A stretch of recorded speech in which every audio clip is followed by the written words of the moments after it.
তো নমস্কাৰ বন্ধুসকল, আজি আমি ওলালোঁ নিমাতিলে বুলি। অৰূপ আৰু মই ওলাইছোঁ নিমাতিলে বুলি। এতিয়া এই পাৰ্চেলটো মানে ডেলিভাৰী দিবলৈ আজি এতিয়া আহি আছোঁ আমি দুটা।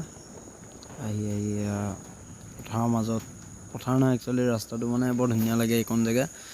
আৰু এতিয়া আহি পাই গ'লে মুকলি, একদম ধুনীয়া। মানে থানাখন নোপোৱাৰ আগত, নিমাতী ঘাট নোপোৱাৰ আগত যোনখন থানা আছে, থানাৰ ওচৰত সেইখন মানে বহুত ধুনীয়া লাগে। সেইকাৰণে এতিয়া আহি আছোঁ। কি ধুনীয়া পৰিৱেশ, এইটো চাই লওক আপোনালোকে এবাৰ চেক কৰি।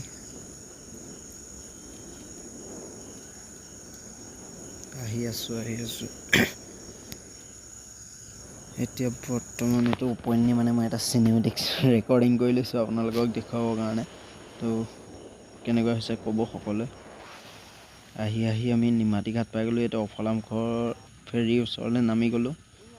নামি আহি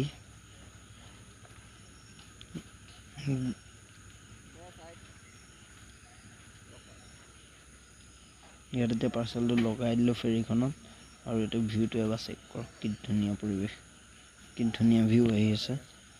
আৰু এটা সৰুপে এফালে ফটোগ্ৰাফী কৰি আছে, বেলেগক চিনি নাপায় কিন্তু সি ফটো মাৰি আছে। আৰু এতিয়া ইয়াৰ পৰা যাব ল'লোঁ, ওলাই আহিছোঁ। সৰুপে বাইক ঘূৰাই লৈছে। আৰু এতিয়া দুইটা ৰিটাৰ্ণ আমি ঘৰলৈ আহি আছোঁ। আমি মানে পাৰ্চেলটো দিবলৈ গৈছিলোঁ লগৰ এজন মাজুলীত আছিলে, তেখেতৰ আগৰ। আৰু এতিয়া আহি আমি ঘৰৰ ওচৰে পালোঁহি। তো ভিডিঅ'টো ইমানতে সমাপ্ত কৰিছোঁ। ধন্যবাদ।